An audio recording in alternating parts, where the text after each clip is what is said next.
Umuhimu wa ushirika. Umuhimu wa ushirika. The importance of fellowshipping. The importance of fellowshipping. Umuhimu wa kuwa na ushirika na kushirikiana. Bwana asifiwe.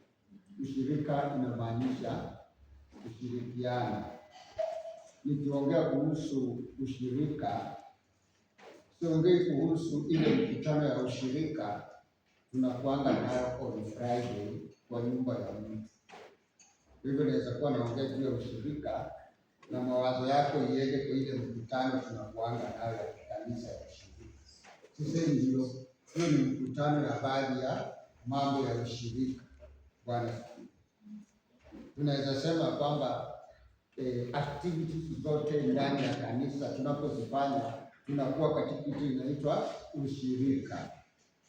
Bwana, ushirika ni ile kitu ambacho tunafanya kwa pamoja, na haya mambo tunapoyafanya kuna faida ambayo tunaipokea kwa watu binafsi na kwa kanisa mzima.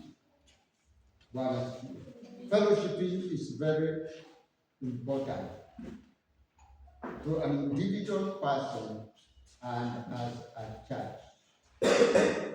Ndio maana Mungu anataka tuwe na ushirika, tushirikiane. Mungu hakuumba mtu mmoja, Mungu aliumba watu wengi ili hawa watu wakutane katika ushirika, katika hali ya kushirikiana. Bwana asifiwe. Mpango ni wa Mungu, ni watu wawe na ushirika, wawe na ushirika pamoja. Hata wakati alipoumba Adam na Hawa, alikuwa anakuja kuwatembelea, anakuwa na ushirika na wao.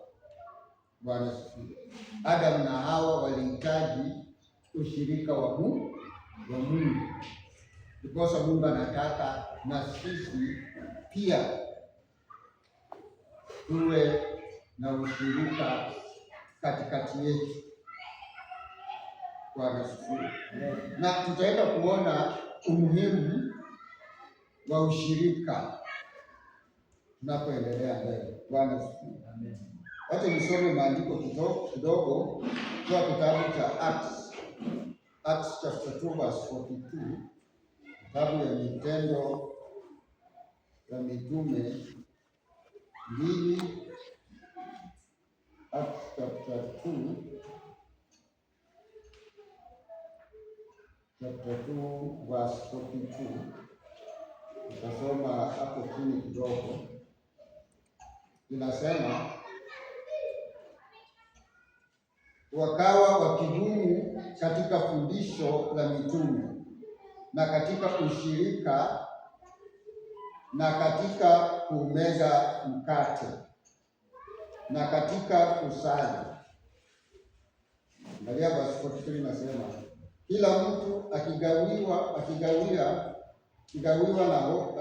akaingiwa na hofu, ajabu nyingi na ishara zikafanywa na mitume, na wote walioamini walikuwa mahali pamoja na kuwa na vitu vyote shirika.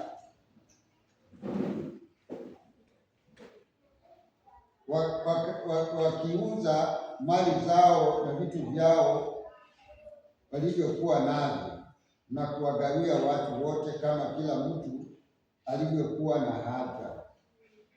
Na siku hizo kwa moyo mmoja walidumu ndani ya hekalu, wakimega mkate nyumba kwa nyumba, na kushiriki chakula chao kwa furaha na kwa moyo mweupe, wakimsifu Mungu na kuwapendeza watu wote. Bwana akalizidisha kanisa kila siku na wale waliokuwa wakiokolewa. Tusome scripture nyingine kutoka kitabu cha Waebrania, the book of Hebrews chapter 10 verse 25. Hebrews 10, wacha tuanze 24 alafu tusome 25. Inasema tukaangaliane sisi kwa sisi na kuhimizana katika upendo na kazi nzuri, wala tusiache kukusanyika pamoja kama ilivyo desturi ya wengine, bali tuonyane na kuzidi kufanya hivyo wakadiri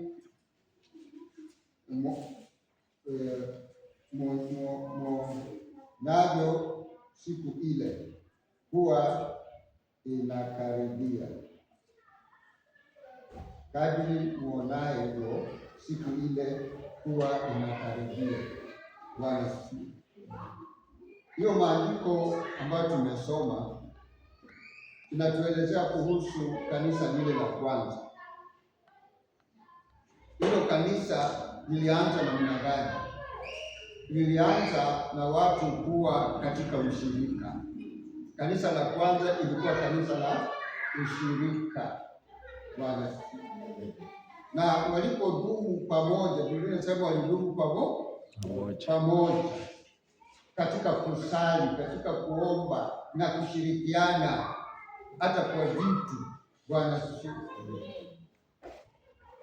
Ushirika inahusu watu kukutana na kuwa pamoja. Bwana. So ushirika ambao ninaongelea juu yake ni ile ushirika ambao sasa tuko na mazoea ya kukutana pamoja. Bwana. Ushirika ni kukutana pamoja. Ushirika si mtu kukaa huko na mwingine kukaa mbali na hao watu kuja kukutana Jumapili peke yake. Hapana, hii si desturi ya kanisa hata la kwanza, na hatuwezi kuifanya ikakuwa desturi yetu leo, kwa sababu haitafanya kazi. Bwana asifiwe.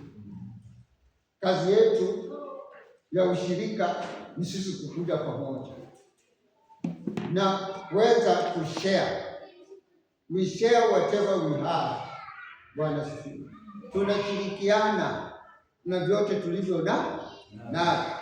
Bwana asifiwe. Wewe ukiwa na kitu fulani unaleta na mwingine analeta kingine.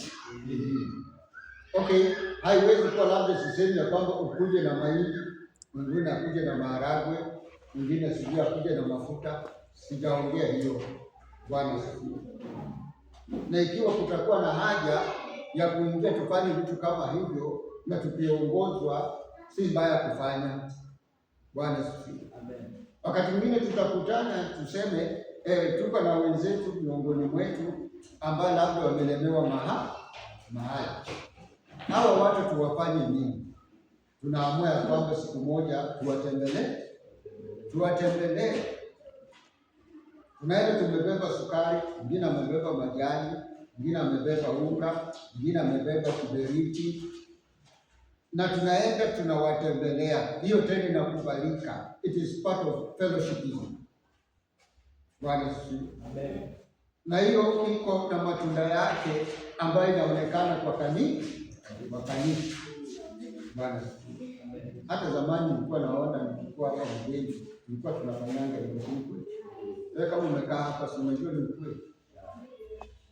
Unajua tukionyesha ushirika ni kuonyesha upendo mmoja kwa mwingine. Kuna wale watu ambao wamelemewa, hata ukiwaambia kujeni kanisa, wanashinda wanaenda wapi? Maana hawana msaada yote na ni kama wamekuwa neglected. Ni ukweli. Kuna watu wengine kutokuja kanisa si kwa sababu hawataki. Kuna mahali wamelemewa na kanisa imefumba kanisa waonani. Na wala sifungui mlango niseme mtu akae kwa nyumba, akae nyumbani aseme nimelemewa sina hii na hii, kanisa liko wapi? Sisemi hivyo.